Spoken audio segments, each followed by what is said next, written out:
Good afternoon and welcome everybody to the June edition of That's Creagh. I'm Jeff Finn, and here as always with Tim Creagh. Tim and his team continue to make great strides and product enhancements. This month there's a lot going on with the MarketEdge platform and providing enhanced tools, particularly focused on the current environment where lease renegotiation seems to be a prime focus of many clients and our customers. So a host of new updates to the comparative lease analysis and the reports, not just to do the comparative lease analysis, but also to support clients in the changes to accounting regulations and what's required to book leases on their balance sheet. We also have done some behind the scenes work, which will be valuable to some who have larger portfolio accounts for lease or for license management and control centrally, which is some things you can't see, but it's a significant amount of work goes into just streamlining the performance and management of the system. We also have some things that are pending as far as filters, adding groups into the filter process and being able to copy records in the CRM. And Tim's going to wrap up with some best practices and share with you some of the ideas he had for implementing the platform as he's built the CRM and then built the integration into the RealNex platform. So Tim, let me turn it over to you. I know you've got a lot more than that even to share, but that's sort of the quick highlight to get everyone oriented for what we'll be covering today. Of course, questions along the way, we will queue them up at the end and address as many as we can. So thanks everyone for joining once again, and take it away, Tim. Hi everybody, my name is Tim, and I'll be your guide through this journey, about 20 minutes or so of some of the new features and some of the things that we're working on that you'll see in the next couple of days or so. We've been working really hard on MarketEdge, which is our product that contains 3 different apps. The one I'm going to start with is presentations and analysis. Presentation package has taken a turn from the way it was developed many years ago, and we're focusing a lot on the actual presentation side. The analysis side has also grown. It's easier to use, but we realize that a lot of people don't need to do analysis on listings. They just want to get a presentation out, a flyer, a proposal, a brochure, and they want to do it as quickly as they can, and they want it branded, and they want it to look really good. So that's where I've been focusing, is making this product work for both uses, analysis if you want, but a big focus on presentation. Trying to make it a little easier to use. On the left-hand side of the package, we've redone the filter bar so you can see everything you can filter right from here, including changing the order of the records. And when you click on something, it immediately reacts, so you don't have to click a button to filter it. Just turn things on or off and say what kind of product you want, and it will just pull up those types of products. Or you can type in an address or a property name, so on. If you're on a team, you can also say, I only want to see my properties. And so instead of seeing everybody on your team, you'll see just the properties that you put in. It helps if you have 80 or 100 properties. This just helps narrow it down quickly to what you want to see. So simple to use. It's always there on the right-hand side. If we create a new property, I'll show you some of the things we've done to make it simpler for people that don't necessarily need an analysis. So I'm going to hit new property. You got to give it a name. And the address is everything I do is automatic. So if you just give me part of the address, I'll find it for you, and you don't have to fill it in. I'll get it right. I'll add the latitude and longitude so it maps correctly, so it's all done for you. When you come into the analysis, you have a general page where you can put in any information you want. And if you fill in the fields in here and you create a flyer or a brochure, it'll pull the information from these fields and fill in the brochure automatically, but you can fill it in yourself as well. So if you don't want to fill in these fields, you don't have to. But if you're going to do a bunch of different proposals or flyers, it's easier to fill it in here and have it automatically show up in the package than have to type it in every time. When you get to the income tab, we've cleaned that up quite a bit. So if you're a person who doesn't care about the income at all, you can just skip this completely. But we've also added in quick income, because some people have said to me, I don't have a rent roll. I don't have every single detail. All I know is what the increase is. I want to use a 5% vacancy, and I know what the monthly income is. So you could just put in those numbers and nothing else and get a full analysis. Same thing for the expenses. When you go to the expense tab, you can do a quick expense analysis where you just fill in a couple of entries and it does a whole analysis, or you can go to detailed. And if you go to detailed on income or expenses, then it lets you add in everything you want to add in, every single tenant, every space, and all of the stuff about it. If you're doing a available spaces flyer, you would go to detailed income, but all you do is put in your 3 available spaces. Put in the suite. You don't have to, but you can. Put in the size. Put in the rent and how you're doing it, and then mark it as available. That's all you have to do. And every lease you put in here will show up on your available spaces report, so you don't have to keep re-entering them all the time. Again, you can do that on the report if you feel like it. It's just easier to put it in here. So you don't necessarily have to be doing an income analysis. If you're just trying to lease a building or lease 4 or 5 spaces, you just go to detail and just put the 5 spaces in here and then go to presentation. So you can see how much easier it is now to add something, and just totally ignore these tabs if you don't want to. You don't need any of them anymore. You can just go right to presentation, make a flyer, and be done with it. I'm going to go back and open up a property that has some information in it just so I can show you what things look like. This one just has a little bit of information already added into it. Also, we had a lot of people ask, they have rent rolls. Either the owner gave it to them, or they're leasing the building and they have it themselves. So on the income tab, and if it's multifamily, the same thing, you can now do an import. And you can import all your units for multifamily or hotel or storage. Or if you have an office building, you can import right from a spreadsheet or a CSV file, either one. So you can just get an Excel spreadsheet or a CSV, and then that brings in, and that's how I put all these tenants in. Brought them in just from Excel, some spreadsheet I had. Financials just made it a little simpler to use. You can do up to 3 loans now, and all of the different types of loans that we cover, we go pretty broad. When you do that information, whether you do a quick or you do a full-blown detail analysis, all of this stuff is done for you. You don't have to do any of this. For people that want to do an analysis, I know a lot of you just want to go straight to presentations, and I'm getting there. Lots of nice graphs. If you're sitting in the office with someone and they want to see what their building's worth and you want to put in some information, you can show them really quickly what it's worth just using these different pages. On the presentation side, this is where most of you will end up probably right off the bat. You'll just skip the other stuff and go straight into presentation. On the left-hand side are all of the different tiles that you can add. These are pages in your brochure or your flyer or whatever you're doing. So each of these represents a different page. Here at the top, you can select a cover page for your brochure or flyer. You can see all these cover pages it comes with, a whole bunch of them. And you just pick one that suits you.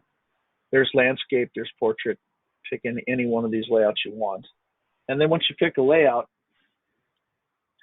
you have the option, as I said, just to type straight into these fields.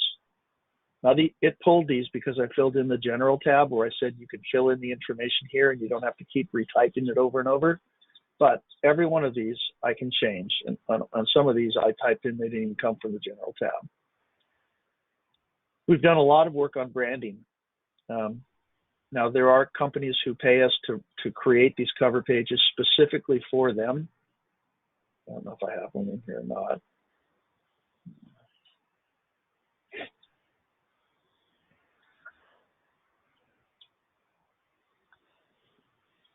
I think this is one I did for Cushman Wakefield. I'm not sure though.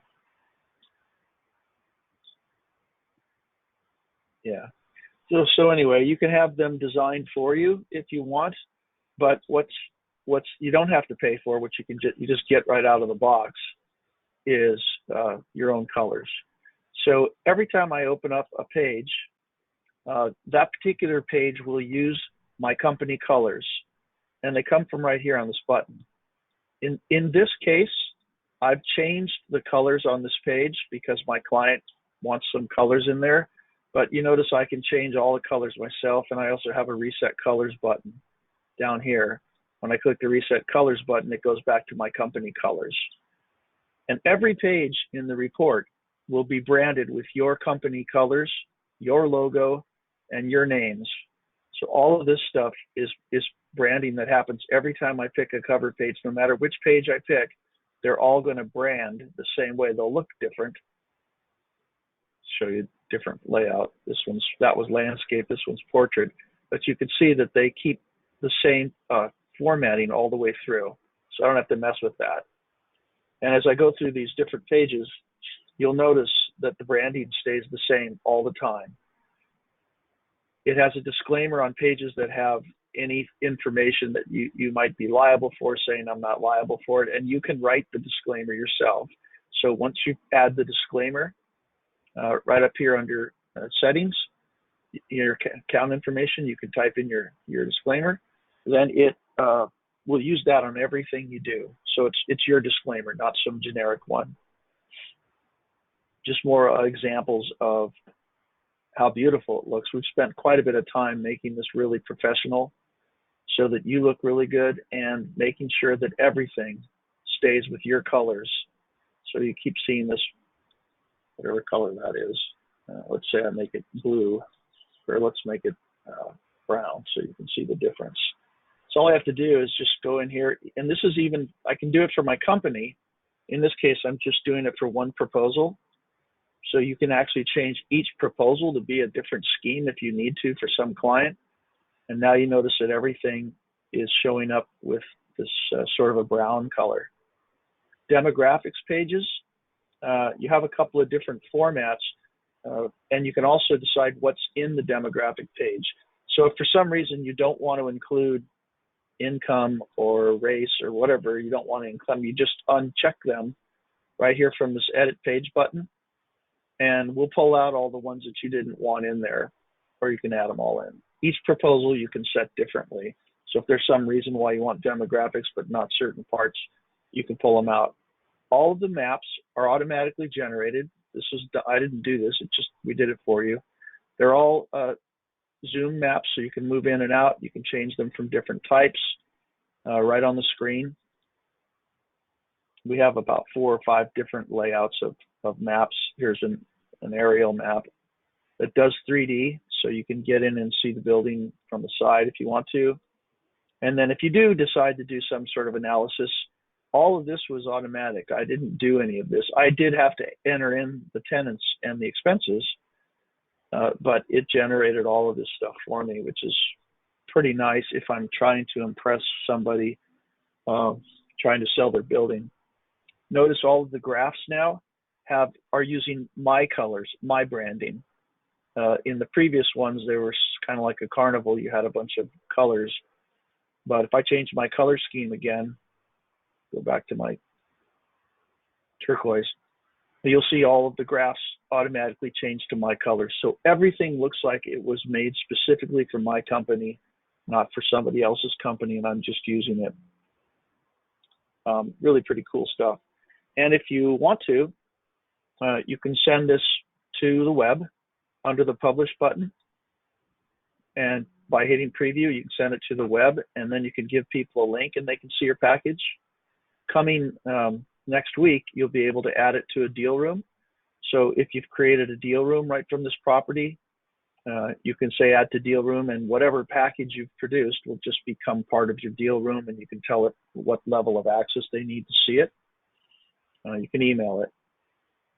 Let me show you something else that I'm working on. It's in the product now. I'll show you how to do it right now, but I'm changing it around to make it even easier, and it's called templates.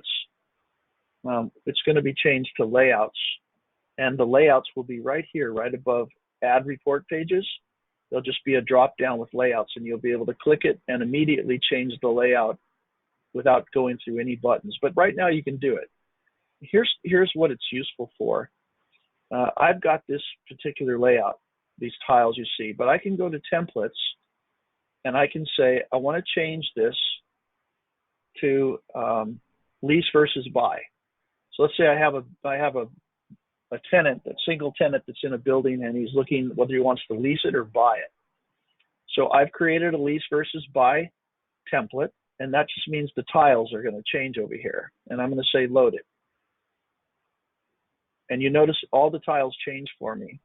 I can make as many of these different layouts as I want to and put them in here. So if I need to change between types, I need to make a flyer for this property. Now I need to make a brochure.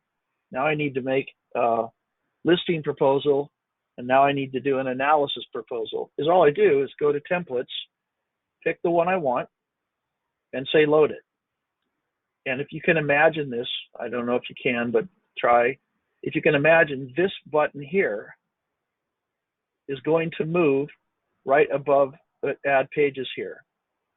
So when you're in this program, right here at the very top, you'll be able to just click the arrow and you'll see the different layouts and pick one, and this will change without going to any other dialogues. That'll be happening sometime in July. And you notice again, everything's branded. In this case, I've got a guy who wants to see what it would be worth if he bought it or if he leased it. And so you can see how nice they look again. This is breaking out. In this case, it's breaking out his first term and then his renewal term, all of the numbers. Shows a summary. And then here's a sale leaseback. See what the numbers are on that, showing the IRR. And then here's a lease versus buy. And there's multiple pages in most of these, even though it's one tile, there's 3 pages in this one. Same with the broker's opinion of value. This is something that you write up so that you can give it to your tenant or whoever you're working with, and they can see what your recommendations are. In this case, I've picked 5 subject properties and I've written about them, what the ups and downs are to it compared to this property, and compare them side by side. So it's a really nice feature for your clients, and it's not a lot of work for you since you know the market so well. Just a simple way to present things. Well, let's take a look at the lease analysis software. That's also part of MarketEdge. This is investment and presentation. Let's take a look at lease. I'm going to do it, though, from a strange way. I'm going to go to the CRM because I happen to use the CRM, and I've put all my spaces in the CRM just because that's where I track pretty much all of my information. When I want to make a comparative lease analysis, I'll go to the lease analyzer, but my data is here in the CRM. So in this case, let's say that I'm talking with Jeremy, and Jeremy says, "Hey Tim, I'm looking for 3,000 to 3,200 square feet." Okay, let me see what I have. So I'm gonna ask for a filter, and in here I'm gonna say square feet between 3,000 and 4,000. Sorry, 3,200. Go. And it comes up with these properties. So I say, okay, well, Jeremy, I got 14 different properties. Can you show them to me? So I share my screen. Here they are. Can you show them? I want to see them on a map. Yeah, sure. I can change the CRM to show a map. Okay, let's take a look at a couple of these. So I'm going to open up the window so I can actually see the space at the same time as I'm looking at this. I'm going to hide the filter just because I want more room on the screen. And he says, okay, what about this one? And I click on it and it changes over here and I can tell him all about it. And he says, okay, let's put that one in there. So what I'm going to do to just mark these really quickly is I'm just going to create a group. I can create the group right here called Neeler Spaces. And then I'm just going to add them to the group as he says, okay, I like that one. And look at this one. And you get the idea. We go through this thing and I get them all in the group. Now that I've got them in the group, I want to send them over to Lease Analysis. So I'm going back to my list. I'm marking the ones I want to send, I just open up my group and send them. And then under Output, I export to Lease Analysis. What that does is it just sends the 5 spaces over to the Lease Analysis, and I end up with this. So there's my spaces. And this is just the basic information about each space. You can fill in more information than the CRM had, and I've already filled these in. I don't want to sit on the webinar and fill this stuff in, but a lot of it came from the CRM, but not all of it. Some of it isn't even in the CRM, like notes. So I filled that in. We had a lot of people that didn't understand what active meant. This used to say active, and now it says include an analysis. And I'm hoping that's more descriptive. If it's included in the analysis, it shows up when you print the report. If it's not included, it doesn't show up. So you can see here that we've also turned on little green lights. This one is not green. That means it's not going to be included in the analysis. Simple to do. If I just click on it and say include in lease analysis, it becomes part of the analysis. Just a way for you to see quickly if something got left out for some reason and you didn't mean for it to, or if something is in there and you don't want it in there. Lease Data Tab, you can fill in what you want to fill in. What I typically do is I have leases that are kind of the same, spaces that are kind of the same, or if I'm representing a landlord and I'm leasing his building, his or her building, then I'll create the first lease and I'll just copy the lease into the other 5 tenants so that I can list each tenant and what their proposal is for the space. And that gives my landlord a side-by-side comparison of what each tenant's paying. I'll show you the summary. It's pretty cool because you don't have to do very much and you get a really good picture. And also people will do, they will create the first space with the landlord's goals. So the first space is what the landlord's trying to get. And then the next 4 spaces are from tenants offering to lease the space. And you can run a comparison. The first one is my landlord's idea of what they want. And then each of the other ones are comparing to it and showing you what the differences are. There's another way to use it that I'll mention at the end. Jeff Fisher's going to do a webinar on. And that's for renegotiating leases for this mess we're in now with people not being able to pay rent and having to renegotiate. It's pretty interesting what you can do with this product and how beautiful it is as a presentation to show a tenant, okay, here we're in this situation, you can't pay rent right now, here's some alternatives, and this is how they work out in the end. It's really pretty fascinating. I just saw it for the first time at one of our calls the other day, and it was like, I didn't even know my software could do that. So here's just some basic information. You'll notice the analysis tab has been changed. The analysis tab now has been rewritten for the new laws and includes things like right of use asset, lease liability, the things that you're being required to keep on the books now. Again, you can sit down with a landlord or with a tenant and show them this information. Summary, we've added some graphs and we've added some more things for things like accounting. There's the right of use and lease liability we talked about for each one of these spaces. And then on the presentation tab, we've really worked hard on this. All the reports have been rewritten. This is a cover page. That works the same as what I showed you in investment. You can pick your tenant just by clicking here and typing in their name, and it'll pull in their logo and their information, so who you're doing this for. And then each of these pages, notice it does a touring map. This came from the CRM.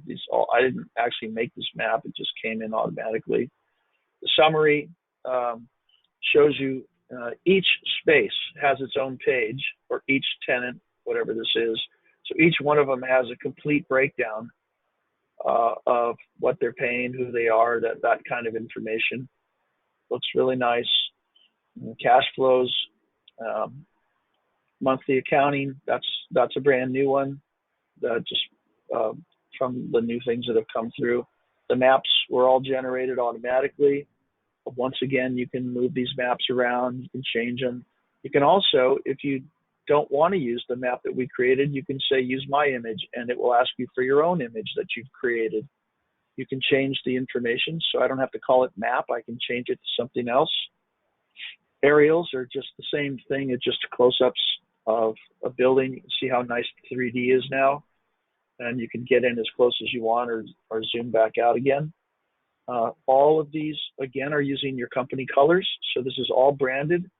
Works the same way. You can change the colors on any one of these, or you can just use your company colors on them. It'll automatically use those for you. And all the graphs are, again, using your company colors. So just really nicely branded for you to look professional, but not have to spend much time on it, especially if you're using the CRM and you just send information from the CRM over. I know a lot of you on this call are CRM users because I recognize you from the past 30 years or however long I've been doing this. Kind of fun to see the names in here. Rodney Gustafson, he's been with me since, I don't know, he was 10 or something. He's probably 45 now. Let me look at the CRM. I'm going to close these things down. And something that Derek Thomas asked for, and he lobbied pretty hard for it, it was the ability to duplicate records. And I told him I'd do it, but it wasn't as easy as I'd hoped. So it's not released yet, but it is in testing, and I expect it will be released sometime next week. And this is how it works. I've got a space in Anthem Plaza, Suite 110, 3,080 square feet. And I'm going to add Suite 113, which is almost the same. And I don't want to go through adding everything, adding the property, adding all that stuff. I just want to make a copy of it and change the suite number and the square feet. So this is how it will work. You go to any record in the system and you right click on it and you pick duplicate record. That's all you do. Now I have a second record. You can see it was created 6/25. That's today. I can go to that record and you see it has the same information as this one. I can just change the suite to 113, change the square feet to 3,100, and whatever else I want to change, and that's all I have to do. You can do it for contacts, you can do it for companies, you can do it for projects, you can do it for everything in the system. Every record will be able to be duplicated just that simply. So you guys can all thank Derek for that, because he just kept bothering me until I finally put it in. So good for him. Not that I want you all to start bothering me, because I don't. Let's take a look at something else that's new. The next thing I want to show you is filtering records for groups. So this again is also something that we're working on. It's not released, but it's ready to go. Last testing results were done today, and it works fine and it's done. So you're going to see it in probably Monday or Tuesday. And a lot of people ask for the ability to filter groups. You can already do that. So some people may say, wait a minute, Tim, you can just click this and ask for a group and it does it. That's right, you can. But what if you wanted to filter a number of groups? Or what if you wanted to say, I'm looking for records that are not in a group?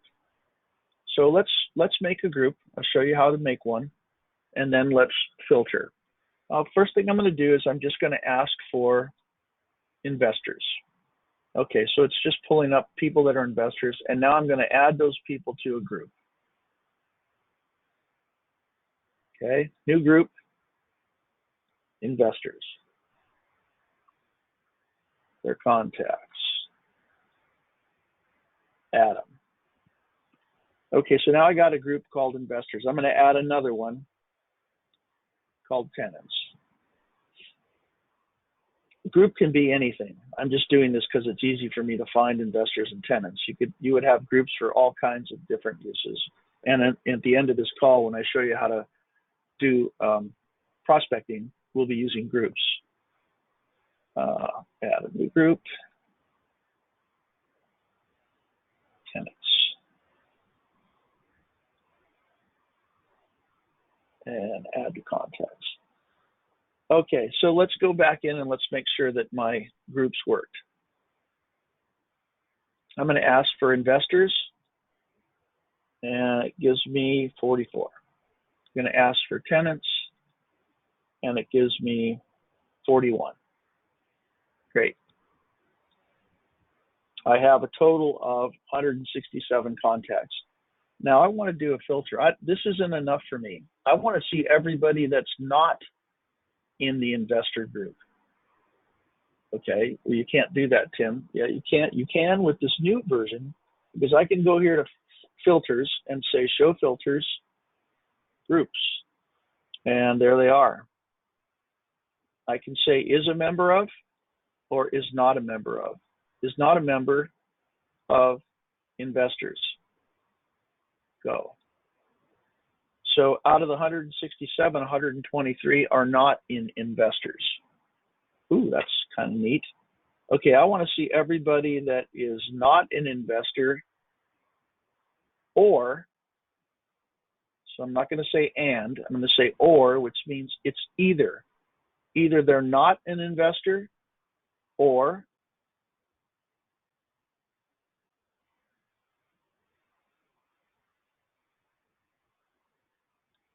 they're in San Diego. Hopefully I have people in San Diego. I'll have it that way.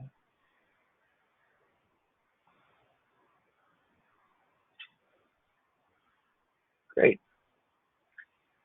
So I can do filtering on groups any way I want. And you notice also when I did groups, I didn't just have to pick one. I could pick as many as I want at the same time. So in this case, they can either be investors or tenants, and they're in San Diego. And you can let your imagination run wild with all the different ways you can use group filters.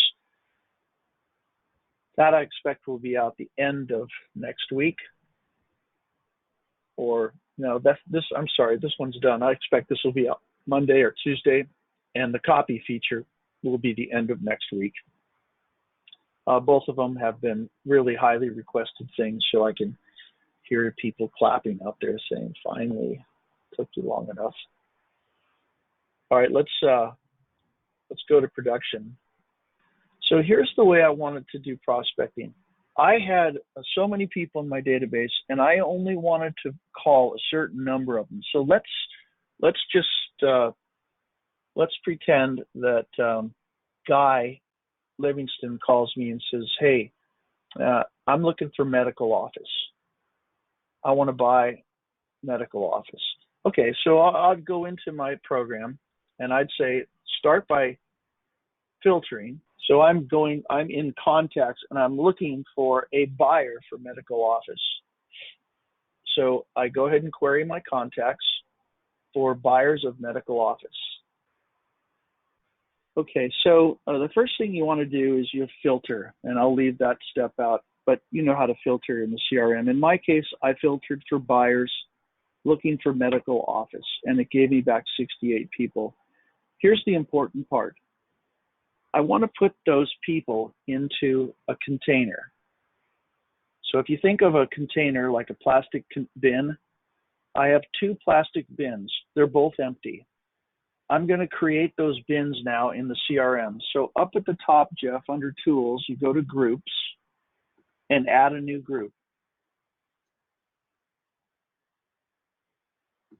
Okay. Called 3 Flags prospects, and then just save it. You're going to add a second group, but we'll do that from the contacts.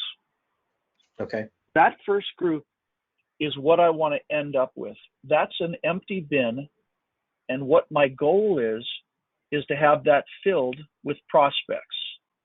I don't know yet who's a prospect.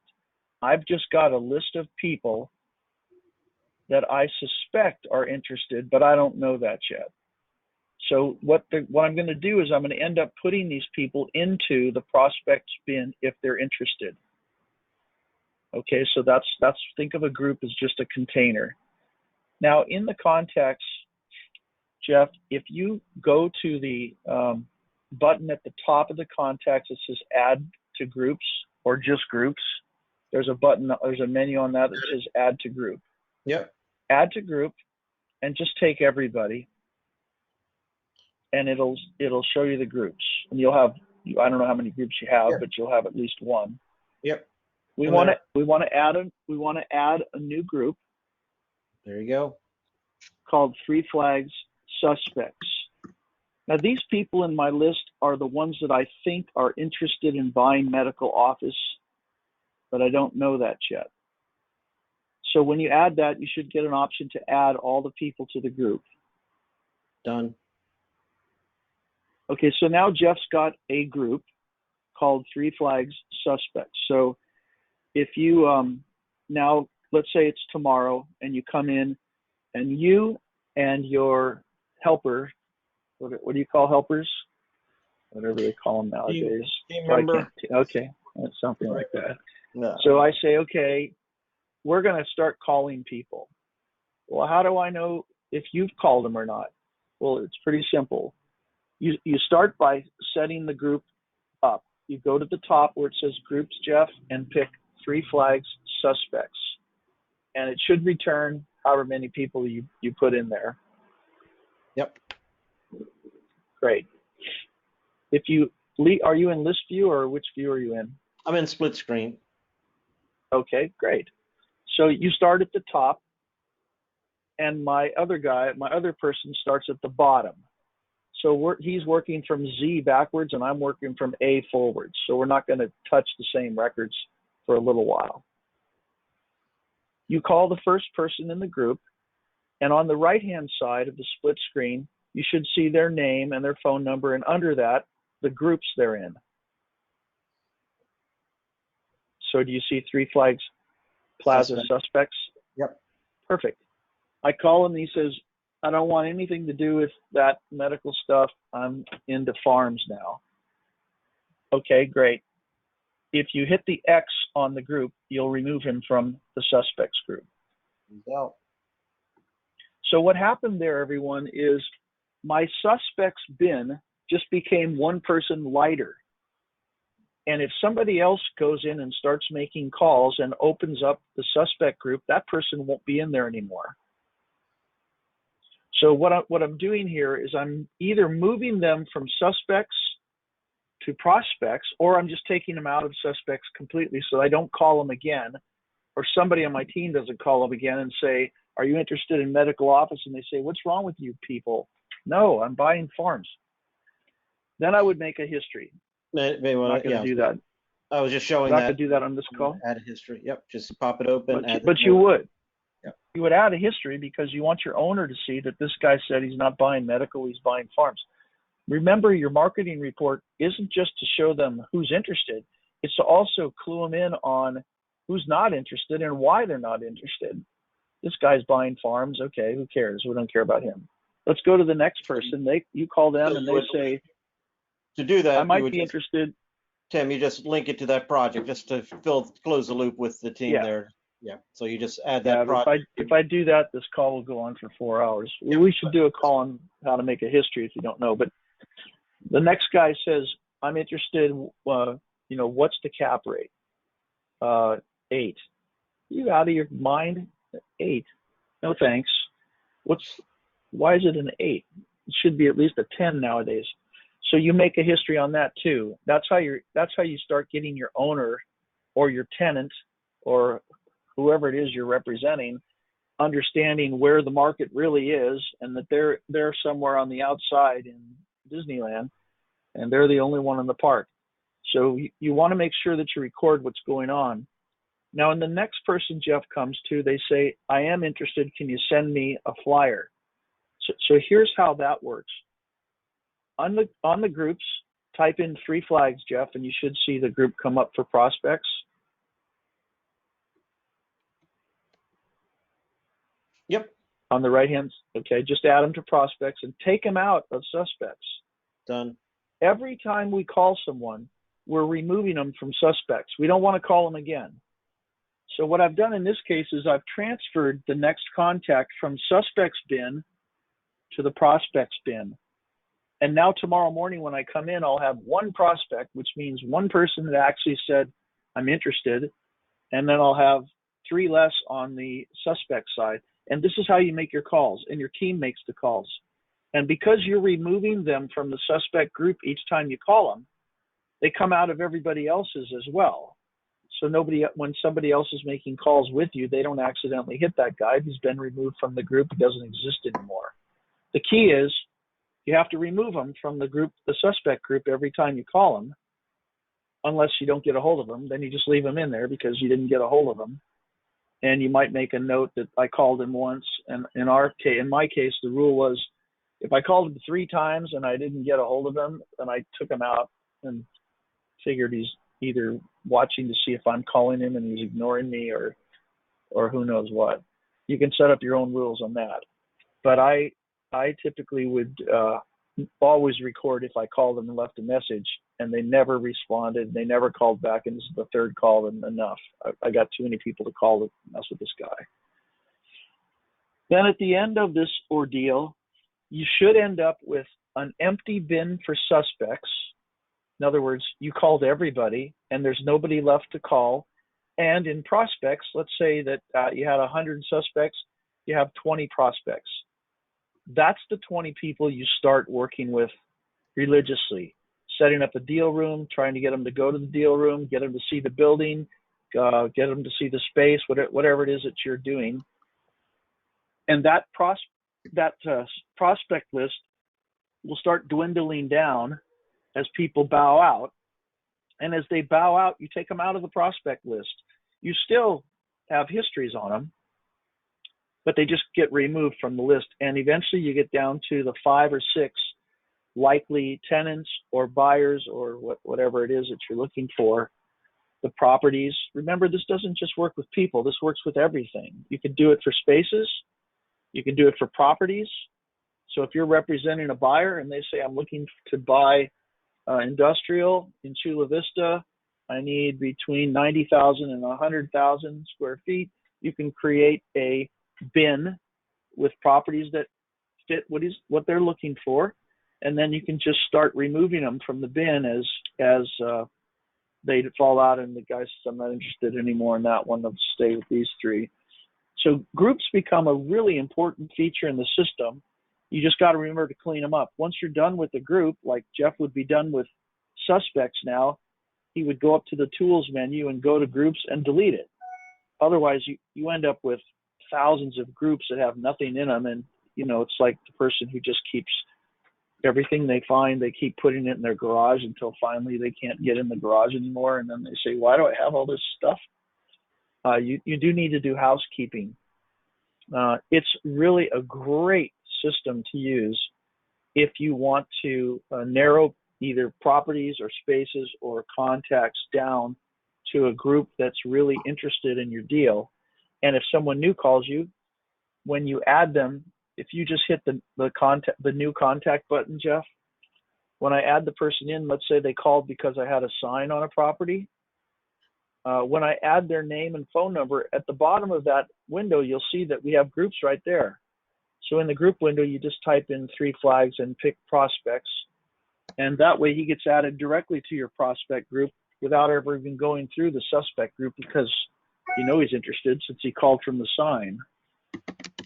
Hopefully that's helpful. I know that was a lot to digest. I'm sorry my screen went down, but thanks, Jeff, for stepping in. You can see it's easy enough that you don't even have to. Even Jeff could do it.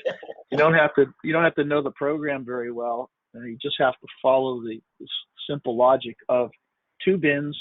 First bin is everybody I think should be buying this, and they get moved out into nothing. And the second bin is everybody that actually said, you were right, I am interested in this, and I'm also interested in 3 other things. So put me in those buckets.